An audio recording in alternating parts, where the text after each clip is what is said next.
పట్టాభిషేకం. దివ్య చక్షువులతో గమనించే కాల్పనిక సందర్శనం, నవ్య ఆలోచనలతో వీక్షించే వాస్తవిక సజీవ దృక్పథం కవి కవనం.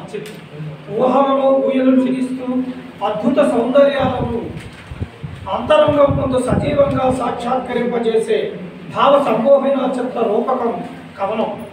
అంతరంగ సముద్రాన్ని అల్లకల్లోలం చేసే ఆలోచన తరంగాలకు అర్థం చెప్పే మౌన అభిభాషణం అక్షర కవనం. సమాజ దుర్నీతుల దురాగతాలను అర్థం చేస్తూ ప్రజ్వలించాలి అక్షర అగ్నికణం, ప్రతిధ్వనించాలి అసహాయుల ఆవేదనాత్మనాదం, ప్రతిబింబించాలి ప్రస్ఫుటంగా జనజీవన హితం, ప్రభవించాలి సత్కవిత ప్రాసోదిత కవికవనం. ప్రతిక్షణం అక్షరయజ్ఞం చేసే ఓ కవన సోమయాజీ, అక్షర అస్త్రాన్ని సంధించు. అర్థం లేని అక్షరాల అల్లిక, అర్థం కాని పదాల గజిబిజి మల్లిక, ఇతిప్రాసల చందోబద్ధ ప్రవల్లిక మాత్రమే కాదుగా సుకవిత. సమాజహిత సమన్విత సంయోజిత సంశోభిత సంవేదిత సుకవిత. కవిగణముల కలరవములలో జీవించే కవిమానస అక్షర సౌందర్య కవితాలత అలంకరించు మానస వీధులను శాంతి సౌఖ్యాలనే సుగంధ సుమనోహర సౌకుమార్య సుమమాలికలతో ఆకాంక్షించు సౌహార్దత సౌశీలత సచ్చీలత. గతల తలరాతలతో కన్నడిల్లే నిస్సహాయ నిర్వేదాన్ని నిర్ద్వందంగా వెలుగులోకి తెద్దాం. బతుకు భవితల గీతలు మారేలా ప్రజాగణమై నినదిద్దాం. సాహిత్యాన్ని సమాజ హితంతో సమన్వీకరిద్దాం. తెలుగు భాషా పునర్వైభవానికై కొలువైందిగా సమర్థ సాహితీగణం అక్షర లక్షల కమలస్వనాలతో వినిపిద్దాం. విశ్వానికి తెలుగు భాష విజయ గీతి గణం. ధన్యవాదాలు. ఫోటో వీడియో కూడా నా పేరు త్వరగా సూర్యారావు. నా శ్రీకవి నా దేశం అజరామర రాజశేఖమ ఘనకీర్తుల ప్రకాశించడం విశేష సంస్కృత సంకలనం విశిష్టి కళలకు నిలయం నా దేశం. స్వేచ్ఛగా ఎగరాలనుకునే శాంతి కర్మంతో ఆధిపత్య కోరి కోసం ఆరాటపడని విభిన్న వ్యక్తిత్వ శైలికి నిదర్శనం. ప్రశాంతతను ఇచ్చే పొరుగు రాజ్యం ఎన్నో గొప్ప శాస్త్రాలకు పుట్టినిల్లు. అనేక మేధావులను ప్రపంచానికి అందించిన మాతృమూర్తి నా దేశం. ఏమున్నది ఇచ్చట అనుచూ నేడు నిర్దిస్తుంటే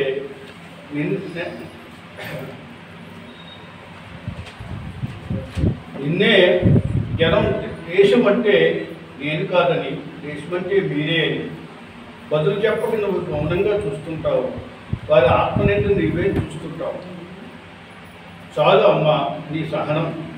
నేను చచ్చిన తప్పదని, నేను చూసిన సంస్కృతిని ఏదని, మా పూర్వీకులు విలువ లేవని, నేను కోరిన శాంతి లేదని, తాను చెడిన మనిషి నిన్ను చెడు చేస్తుంటే హక్కు ఎక్కడుందని ప్రశ్నించు ఒక్కొక్కరిని లేదా భక్తితో ప్రేమించకపోయినా హీనంగా చూడవద్దని, నిందలతో ఇచ్చించవద్దని నీ ఆర్జించు నీ బిడ్డల్ని. ఇది నా ఫీల్ కవిత. త్వరగా సూర్యారావు, చరవాణి 9440.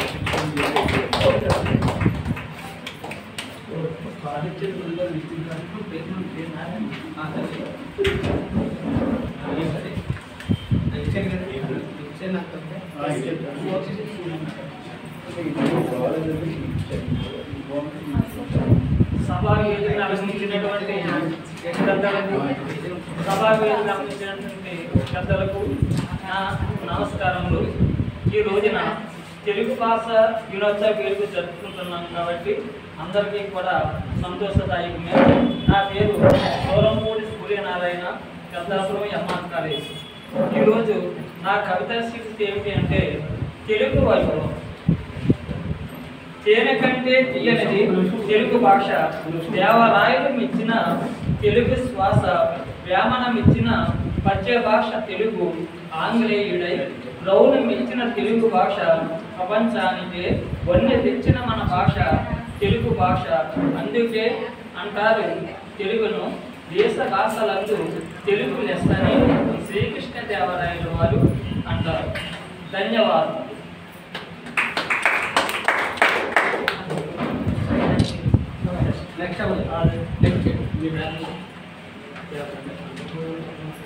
నెక్స్ట్ జె సుబ్బలక్ష్మి గారు. జె సుబ్బలక్ష్మి గారు ఉన్నారండి? దైవ దర్శనం కలిగి వామన చరిత్రకు దానం ఇవ్వాలనుకున్న గురువులు కూడా వికరించసాగర ఫలం, భాగ్యశాస్త్రం, ధ్రువోపాఖ్యాన ఫలం, ఉన్నత ఆశయ సిద్ధి, విషలోపాఖ్య ఫలం, దరిద్రాన్ని గురించి ధన ప్రాప్తి, రుక్మిణీ కళ్యాణ ఫలం, కళ్యాణ సిద్ధి. భాగవతంలోని ప్రధాన కథలన్నింటిలోనూ భగవంతుని భక్త పరిరక్షణ పరాయణత్వము ప్రకటించబడుతూ ఉంటుంది. భాగవతం భక్తి మార్గం యొక్క లక్ష్యాన్ని విపులంగా వర్ణించే ఉత్తమ గ్రంథం. ఇందులోని ఆఖ్యానాలు సంసిద్ధ మనసులైన భక్తులు సందేహం నివృత్తి నిర్మూలించి భక్తిలోని విశిష్టని అతిశయింపజేస్తూ ఇందులోని చాలా కథలు మానవ జీవితంలో సన్నిహిత బాధలు కలిగిగా వారికి ఉత్తమ ఉత్సాహం విశ్వాసం కలిగించడానికి భాగవత కథలు భక్తితత్వాన్ని ప్రపంచానికి వెల్లడించాలి. తద్వారా పాఠకుని మోక్షదారిగా తీర్చిదిద్దడమే బర్మెల పోతనమ్మ ప్రధాన ఉద్దేశం. శ్రీమద్ భాగవతం ప్రత్యక్ష ముక్తిదారి అని తాత్పర్యం.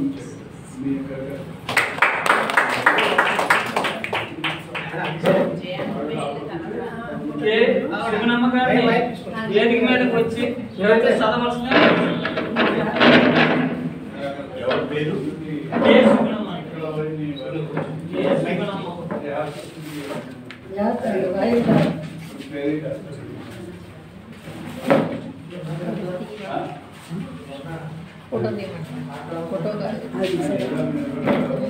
నమస్కారములు పెద్దలందరికీ నా నమస్కారములు.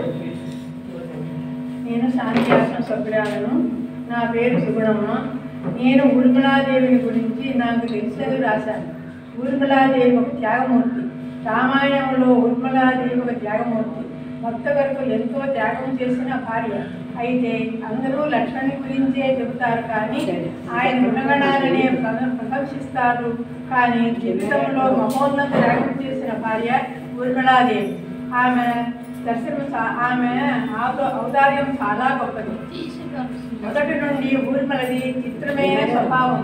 ఆమె ఎవరితోనూ ఎక్కువ మాట్లాడేది కాదు. ఆమెకు ఎంత ఏకాంతం అంటే అంత చాలా ఇష్టం. ఆమెది తనలో తానే లీనమయ్యే స్వభావం కలదు. అది తన తండ్రి జనకరాజు నుండి వచ్చిన జన్మతః ఆమెకు సంక్రమించినదేమో. ఊర్మిళ వంటి వాళ్ళు ఎన్ని బాధలైనా దిగమింగలరు, ఎంతటి త్యాగాన్నైనా చేయగలరు. ఫోటో దిగండి అమ్మాయికి.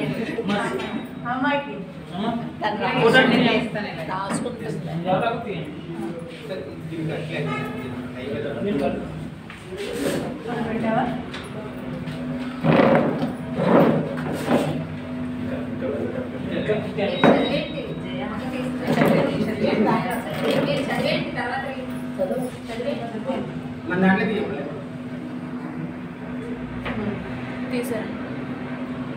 ఎంతటి త్యాగాన్నైనా దిగమింగలరు, ఎంతటి త్యాగాన్నైనా చేయగలరు. ఆమె తల్లితో కూడా తన ఇష్టాలను గట్టిగా చెప్పేది కాదు. అక్క సీతాదేవి అంటే ఆమెకు ఎక్కడ లేని ప్రీతి, తండ్రి మీద అపారమైన గౌరవం. అంతేకాదు అలాంటి అక్కకు తాను చెల్లెలి కావటము, అలాంటి తండ్రికి కూతురి కావటము గొప్ప అదృష్టమని ఆమె భావన.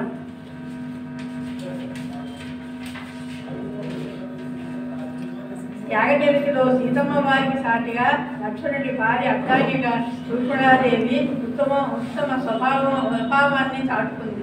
ఆమె ఔన్నత్యము ఎన్నటికీ మరువరానిది. రామాయణంలో ఆమె పాత్ర చాలా గొప్పది. అందుకే తులసి గోపస్వామి తులసీదాసు తన రామచరిత్రలో ఊర్మిళాదేవి నాకు ఔదార్యాన్ని వర్ణించే శక్తి నాకు లేదు, ఆమె 101 చేయగలని అన్నారు. సీతారాముల పట్టాభిషేకం అన్న శుభవార్తకు ముందు సంతోషించిన ఊర్మిళాదేవి మాత్రమే. ఆమె ఆనందములో ఆమె వైభవాన్ని ఊహించుకుంటూ అంతఃపురంలో ఒక చిత్రాన్ని గీస్తూ ఉంటుంది. ఆ సమయంలో తన భర్త లక్ష్మణుడు హడావిడిగా మందిరంలో ప్రవేశిస్తాడు. ఒక్కసారిగా ఉలిక్కి పడుతుంది. ఊర్మిళాదేవి ఆ లోటుపాటు అందరికీ నమస్కారం. నా పేరు మువ్వ జయలక్ష్మి. నేను మున్సిపల్ కార్పొరేషన్ హై స్కూల్ ఇంటర్మీడియట్లో 10వ తరగతి చదువుతున్నాను. నేను ఈరోజు ఇంతమంది ప్రజలు నాకు అవకాశం ఇచ్చినందుకు చంద్రశేఖరరావు గారికి ధన్యవాదాలు చెప్తాను. నేటి సమాజంలో పిల్లలందరూ కూడా చదువు అంటే శీర్షిక పేరు చదువు. నేటి సమాజంలో పిల్లలందరికీ కూడా చదువు యొక్క విలువలు తెలిసే విధంగా నేను రాసిన ఒక చిన్న చదువు అంటే విజేతగా మరో జన్మకు అవకాశం. చదువు అంటే అవధులు లేని అద్భుతాలను సృష్టించడానికి ఒక మార్గం. చదువు అంటే ఆశ లేని మనిషికి ఆశయాన్ని కనిపించే మార్గం. చదువు అంటే అజ్ఞానంలో మూసిన కళ్ళకు వెలుగునిచ్చేది. చదువు అంటే ఒరే అనే మాట నుండి సార్కి ఇచ్చే మర్యాద. చదువు అంటే పుస్తకంతో పాటు మస్తకాలను చదివించే గురువు. చదువు అంటే చదువు, దానిని చదివితే నీకే తెలుస్తుంది అసలు చదువు అంటే. ధన్యవాదాలు.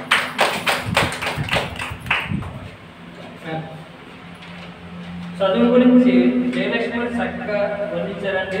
నెక్స్ట్ ఎం వెంకటతోడి గారు వచ్చి తమ కవితను ముగ్గులు కొట్టినమ్మా సార్ ఏ రాము గారు వచ్చి తమ యొక్క కవితను సినీ పాటను కూడా వినిపించవలసిందిగా కోరి ప్రార్థిస్తున్నాం. ఏ రాము గారే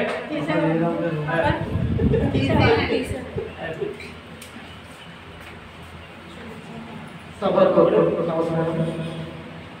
వేదిక మీద ఉన్నటువంటి పెద్దలు, వ్యవస్థాపక అధ్యక్షుడు గాడి చంద్రశేఖర్ గారికి, పెద్దలు అవతార వర్యులు గారికి, వేదుల శ్రీరామ శర్మ గారికి నమస్కారం తెలియజేస్తున్నాను. అలాగే సభ సభ్యులందరికీ కూడా నమస్కారం తెలియజేస్తూ, నా పేరు ఏ రామరావు కాకినాడ. నా కవితా శీర్షిక అమ్మ. అమ్మ అనే పిలుపులో అమృత భాండం ఉంది. పవిత్ర పుణ్యక్షేత్రం అమ్మ గర్భం. సృష్టిలోనే ప్రతి సృష్టిని దాచి పిండము నుండి పడ్డటి బిడ్డ పొడమిని గుడ్డాడే వరకు కష్ట నష్టాలు, పరువు బాధ్యతలు, అలుపు పరుగులు మౌనంగా భరిస్తూ కోటి కళలతో కొండంత ఆశలతో జన్మనిచ్చినది అమ్మ. కనిపించే దేవతే కదమ్మ. నీ దేహం, నీ రక్తం, నీ రూపు అన్నీ కలిపి నిన్ను బొమ్మను చేసింది అమ్మే కదా. నీ పుట్టుక, పురుటు నొప్పులు, వేదన అమ్మకు పునర్జన్మే కదా. అమృతానికి ఆయుష్ ఉందో లేదో కానీ అమ్మ చదువులతోనే కదా నీ యశస్సు, వశస్సు, వయస్సు, తేజస్సు మూర్తి భరించి. రంగులేదు ఏకమైతే ఇంద్రధనుసు, రక్తమంతా పాసమైతే అమ్మ మనసు. నదులు పొంగి పొరలి కడలి చేరుగా అమ్మ ప్రేమ వచ్చి నిన్ను పెంచి నింగి కాదురా. అమ్మ అంటే సంబరపడి చీపోమాన్య బాధపడి మనసు భారమైన అన్ని దూరమైన సరిహద్దులు లేని సహనం అమ్మ. మది నిండా మమతలు పెంచుకొని ఎదనిండా అమృత భాండాలు పెంచుకొని కూలి చేసి కుదురు నీకిచ్చి నువ్వు వెలుగుతుంటే అంబరమంత సంబరపడుతుంది. నువ్వు ఆదమరిస్తే మహావృక్షములుగా మౌనంగా ఉంటుంది. శతమానం అవధి అని దేవతామూర్తి జీవిస్తూనే ఉంటుంది.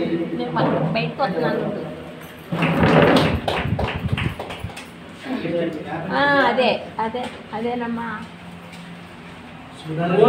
కనిపించే అమ్మ గురించి ఏ రామ గారు చక్కగా ఉపన్యాసం ఇచ్చారు. తర్వాత ఇప్పుడు పి వెంకటేశ్వర గారు వేదిక మీదకి వచ్చి తమ కవితను కోరి ప్రార్థిస్తున్నారు. మీరు చేయలేక తీసుకున్నారు కూర్చోండి. ఫోటో తీసుకున్నాక సోఫా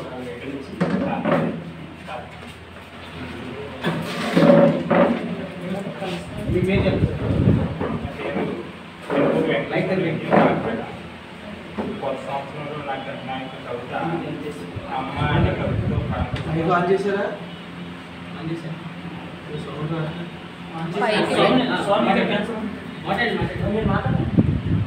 కవిత శీర్షిక అమ్మంటే అమ్మాయి. అమ్మంటే అమ్మాయి అవనంతా ప్రేమించిందే అవనిలో వెలిసిన ప్రత్యక్ష దేవత అమ్మాయి. అనురాగాలను చూపించే నిజాయితీ బొమ్మే అమ్మంటే అమ్మాయి. ఆనందపు హరిపిల్లుల రెమ్మే మానవత్వాన్ని వెదజల్లే సుగంధ పరిమళమా. మతోన్మాదులను సైతం ప్రేమించే జాలి గుణమా. ఆప్యాయత అనురాగాలు ఎల్లప్పుడూ నీ సొంతమా. రుధిరాన్ని పాలగా మార్చి ఆకలి తీర్చిన ఓ దైవమా. నీ గర్భగుడిలో పసిగుడ్డోలే ఎదిగిన నా ప్రాణం. పురిటినొప్పుల బాధను తట్టుకున్న నీ దేహం. కష్టజీవుల చెమట చుట్టల్లో సొట్ట పుట్టల్లే నలిగిన జీవితం. పెద్దల కోసమే చేశావు నీ జీవితాన్ని త్యాగం. కనిపించిన దేవతవమ్మ ఏకుబంధం నీవమ్మ. మాత దేవతే ప్రతిమదిలో చిరకాలం నిలిచేవమ్మ. అమ్మంటే అమ్మే. అమ్మను వర్ణించేందుకు మాటలు రాని నా మనసు పట్టుకోమ్మే. ధన్యవాదాలు.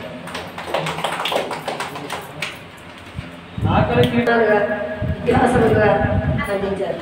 ఇవి ధర్మార్థమోక్షకు సాధనము. అలాగే వాల్మీకి మహాముని శ్రీమద్ రామాయణాన్ని రచించారు. వీటిలో మన ప్రవచనకర్తలు భాగవత రామాయణాలలో వారి ప్రవచనాలను మానవులకు దగ్గర చేశారు. వీటిలో మానవ జీవితం సన్మార్గంలో సాగడానికి సాధనాపరమైన విషయాలు, అనేక విజ్ఞానపరమైన విషయాలు, చివరకు భగవంతుల్లో ఎలా చేరుకోవాలో అనే ఉపాఖ్యానాలతో వివరించబడ్డాయి. అనేక రామాయణంలో రాముని వలన మనం నేర్చుకోవాల్సినవి పితృవాక్య పరిపాలన, జగపత్ని వ్రతం, అన్నదమ్ముల ఆత్మీయత, రాజుగా ప్రజలను మన్నలను అందుకోవడం ఇలాంటివి. రాము విగ్రహమాంధర్మ అని పిలిపించుకున్న రాముడు మానవులకు ఆదర్శనీయుడు. వాల్మీకి 16 గుణాలు రాముల్లో ఉన్నాయని చెప్పడం ద్వారా మానవుడు అలవర్చుకోవాల్సిన విషయాన్ని గుణాలను చెప్పాడు. అలాగే ఆదిత్యవర్దేవుడు గాయత్రి మంత్రాన్ని కూడా రామాయణం ద్వారా మనకు అందించాడు. కిష్కింధకాండలో సుగ్రీవుడు చెప్పిన భౌగోళిక పరిజ్ఞానం నేటి విజ్ఞానికులకు వైజ్ఞానికులకు అంతుపట్టలేదు. నదులు, పర్వతాలు, అరణ్యాలు, సముద్రాలు, వాటి వైశాల్యాలు,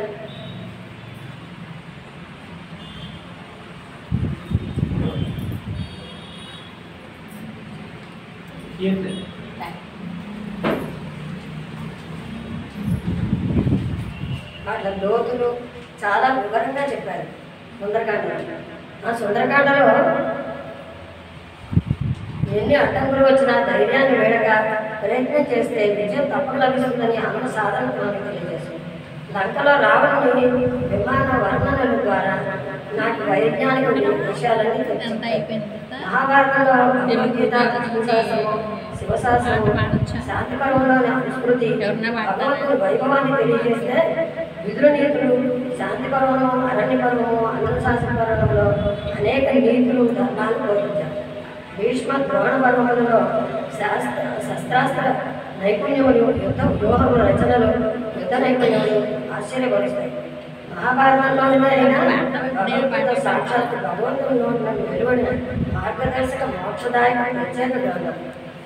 6వ అధ్యాయంలోని యోగ సాధన, గుణత్రయ విభాగ యోగము, దైవాత్మ సంపద విభాగ యోగములలో మానవ ప్రవృత్తులు ఎలా ఉంటాయో, ఏ గుణాలు అలవర్చుకోవాలో, వేటి అనుకున్నది కాకపోతే విపరీత నిర్ణయాలు తీసుకోకూడదు. సహనం, సంయమనం పాటించాలి. రాముడు ఆయన ప్రవర్తన ద్వారా మనందరికీ చెబుతున్నాడు. అడవిలో సీతమ్మ మాయారేడిని చూసి ఆశపడితే మారీచుడిని సంహరించాడు. అంటే మాయామోహాన్ని విడనాడాలని మనం చెబుతున్నట్టు. శోర్పణకు వచ్చి నిన్ను మోహించాను అని చెబితే ఆమె బుద్ధి చెప్పి పంపాడు. నేను వివాహితులను అని వివరించి ఆకర్షణ వలలో పడకూడదని మనల్ని హెచ్చరిస్తుంది ఈ సంఘటన. లక్ష్మణుడు ఆవేశపరుడు. శోర్పణక ముక్కు చెవులు కోసి పంపాడు. ఆవిడ ఏడుస్తూ వెళ్ళి రావణాసురుడికి చెప్పింది. ఆవేశం పనికిరాదని ఈ సంఘటన మనకు చెబుతుంది. రావణాసురుడు ఆక్రమించి సీతమ్మను మాయావేషంలో వచ్చి అపహరించుకుపోతాడు. వినాశకాలే విపరీత బుద్ధి అని రావణాసురుడి భార్య మండోదరి ఎంత నచ్చ చెప్పినా వినడు. సీతమ్మను కాపలా కాసే వారిలో త్రిష్ట అనే ఆమె రాక్షసే అయినా ఆమె స్వప్నంలో హనుమంతుడు రావడం, లంకాదహనం, రామరావణ సంగ్రామంలో రాముడు మరణించడం అన్నీ సీతమ్మకు చెప్పి మంచి రోజులు వస్తున్నాయని ధైర్యం చెబుతుంది. జాతి రాక్షస జాతి అయినా వారిలో కూడా మంచివాళ్ళు ఉంటారని తెలుస్తోంది.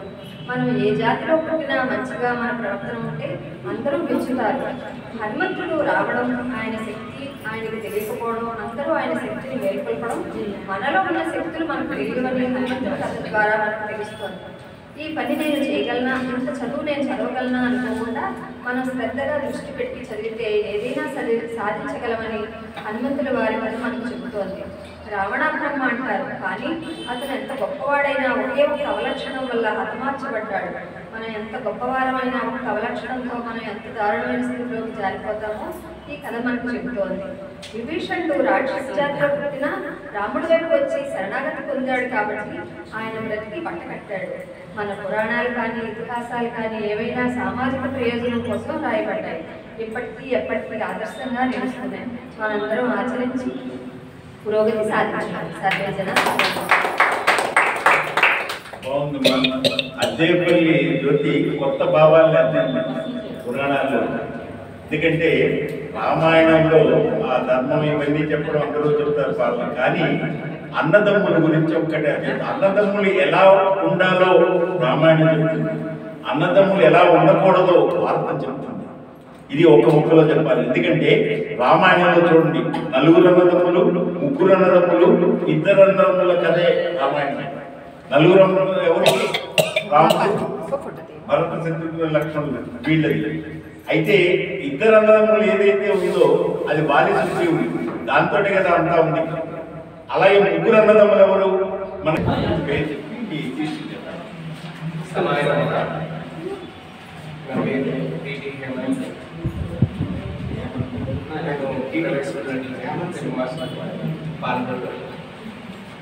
నా కవితా శీర్షిక సంక్రాంతి పండుగ సంబరాల పండుగ, తెలుగువారి సాంప్రదాయాల్లో అనువిందైన పండుగ.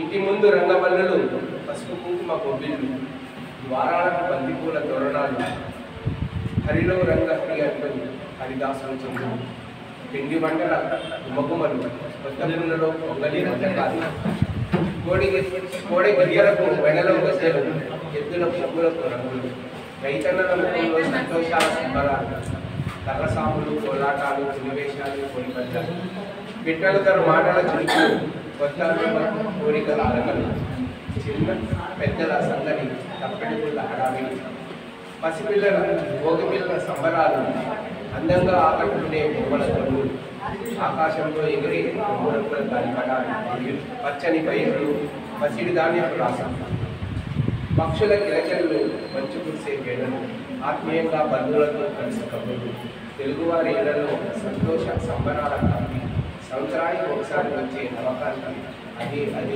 ఆనందపు వచ్చే. కానీ కాలం మారింది, ఇవన్నీ కల్పనలో మాత్రమే కనబడుతున్నాయి. వాస్తవానికి మన సమాజంలో పండుగలు అనేవి బలహీన వర్గాలు కూడా ఆర్థిక సమస్యల వల్ల పండుగలు చేసుకోవడం చాలా కష్టమైపోతుంది. కేవలం కల్పనలో మాత్రం సంక్రాంతి వల్ల అద్భుతంగా ఉంటుంది. అలాగే నేను కూడా ఒక కవిగా ఈ విధంగా రాగలను.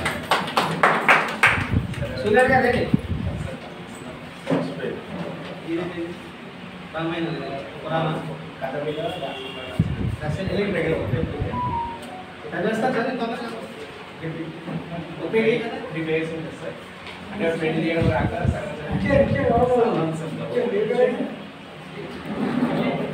పురాణాలు సామాజిక ప్రయోజనం అనేటువంటి విషయం మీద నరసింహ పురాణంలో హిరణ్యకశిపుని కథ గురించి 4 మాటలు చెప్తాను.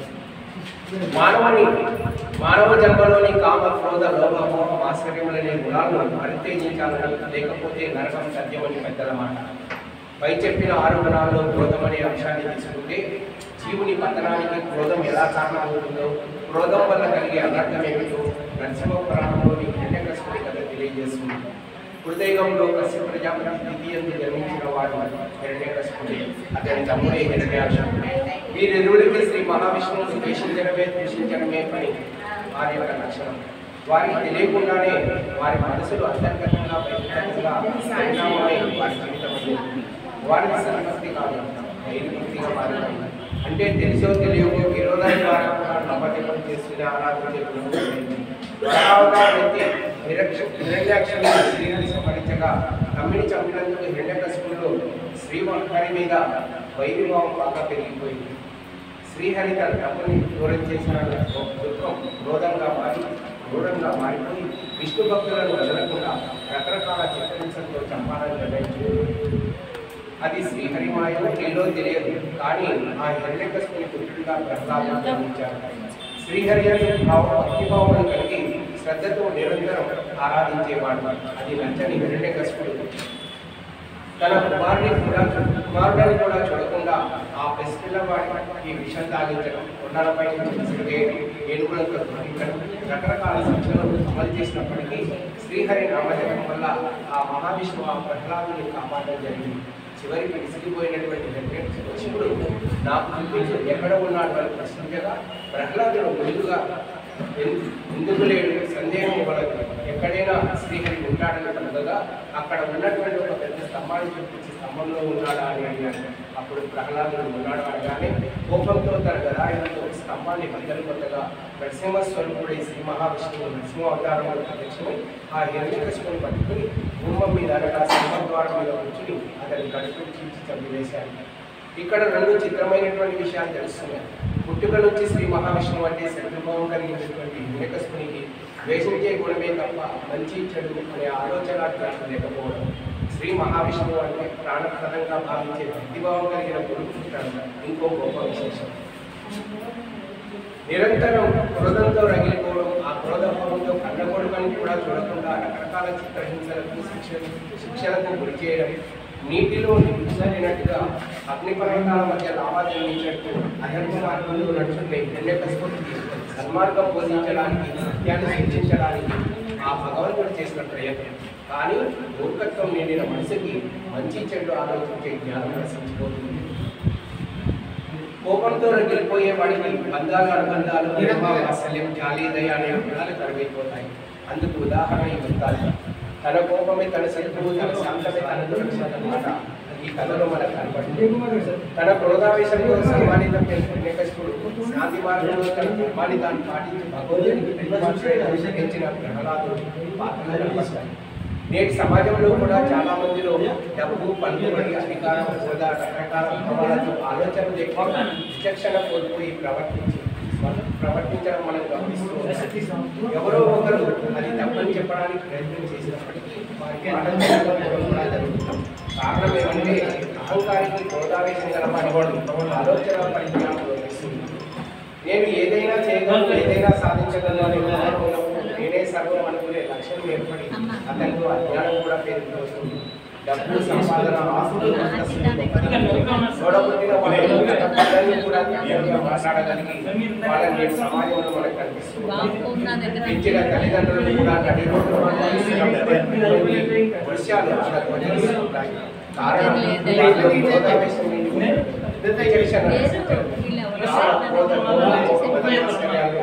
ఏది ఇవన్నీ కూడా వ్యక్తిత్వ వికాసానికి ప్రస్తుత తరం వారికి ఎంతో ఆదర్శంగా ఉంటాయి. అవతారమూర్తులైన శ్రీరాముడు, కృష్ణ భగవాన్ తేజ విశేషాలు అగర్ణని శ్రీరామచంద్రుడికి పితృవాక్య పరిపాలన, వ్రతం, ఉత్తమ రాజపాలన, సోదర ప్రేమ, అతడికి ఇలా ఎన్నో ఉత్కృష్టమైన విషయాలు రాముల వారి చరిత్ర అధ్యయనం చేస్తే సామాన్య మానవుడు ఏ రీతిని జీవించాలి అనేది మనోమయంగా స్పష్టమవుతుంది. అలాగే శ్రీకృష్ణ వారి వ్యక్తిత్వం ప్రస్తుత వ్యక్తిత్వ వికాసాన్ని ఎంతో దాచుతుంది. ఆధ్యాత్మిక రహస్యం, ఉన్నత విలువలు, ధర్మ మార్గం నిర్దేశించే మహా ఆచార్యులు, భగవద్గీత అనే వెలుగు మార్గంలో జాతిని నడిపిన మహావేదానికి ఆధ్యాత్మిక గురువు శ్రీకృష్ణ వారు. భవిష్యత్ దర్శనంతో రక్షణ దుర్గంలా ద్వారం తీర్చిదిద్దిన వాస్తుశిల్పి, చూపుతోనే వంటి అంతరంగాన్ని చదివేసే మానసిక తత్వవేత్త, మధురమైన మురళీగానంతో శిశువులను, పశువులను, మానవ జాతిని కట్టుబడేసిన సంగీత సామ్రాజ్య చక్రవర్తి శ్రీకృష్ణ వారు యుద్ధభూమిలో కర్తవ్యాన్ని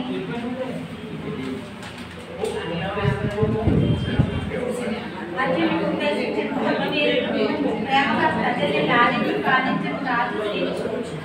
హోమ యాగాలతో ప్రకృతిని అర్థం చేసుకున్న వాతావరణ శాస్త్రజ్ఞుడు ఆయన. సుదర్శన చక్రం అంటే అంతులేని పోయినటువంటి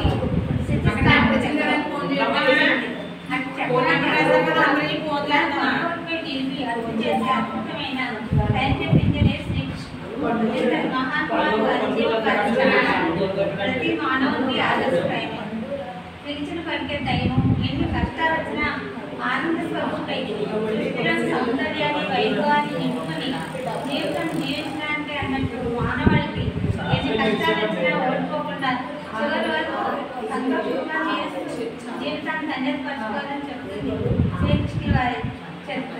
ఆ రాజధర్మాలు హోమయాగాలు సైకాలజీ కొత్త ధర్మాలు కళా నిరసనం నేడు సమాజంలో అనుసరణీయంగానే ఉన్నాయి. ఇది పురాణ ప్రయోజనం. ఆంగ్రులు శాస్త్ర విజ్ఞానంలో తామే ప్రగతిశీలమని చెప్పడం పై విషయాలు చూస్తే హాస్యాస్పదం అనిపిస్తుంది. అన్ని పురాణాల్లో పేర్కొనబడిన ఆరోగ్య రహస్యాలు ఇప్పటికి కూడా వర్తిస్తాయి. పొద్దున్న లేచి సూర్య నమస్కారం నుండి నైమిత్తిక కర్మలు ఏవైతే తెలుపబడ్డాయో అన్నీ కూడా ఆయుర్వేద రహస్యాలు, ఆరోగ్య మూల స్తంభాలు. ఉదయం అస్తమయ సూర్య దర్శనం వల్ల అంతర్వేద ప్రవహిస్తాయి. ఆ సమయంలో దర్శనం ఎంత హానికరమని ఆనాడే తప్పించారు. ఇలా ఇంకా ఎన్నో ఆరోగ్య రహస్యాలు సృష్టించాలి. మానవ జాతికి పాటించడానికి నిత్యం పాటించేలాగా ఆదర్శప్రాయంగా ఉన్నాయి. నవ్వినా కుమ్మినా ఆవడించినా నోట్లు మోయవాళ్ళు అంటారు. ఇది మూర్ఖత్వంగా భావించే వారికి కరోనాలో మనం పాటించిన నియమాల్లో ఇది ప్రధానమైనది కాదా? శాంతి, వర్షము, ఆయువు, అభివృద్ధి, ఆరోగ్యం కోరేవారు నవగ్రహాలు యజ్ఞం చేయాలట. అవి నిజంగా సమాజంలో నేటికి పాటించబడుతున్నాయి. అందుకే గతానికి, వర్తమానానికి, భవిష్యత్తు భారత పురాణాలు తెచ్చిపోతున్నారు. ఆదరణీయులు అపూర్వమైన సనాతన హైందవ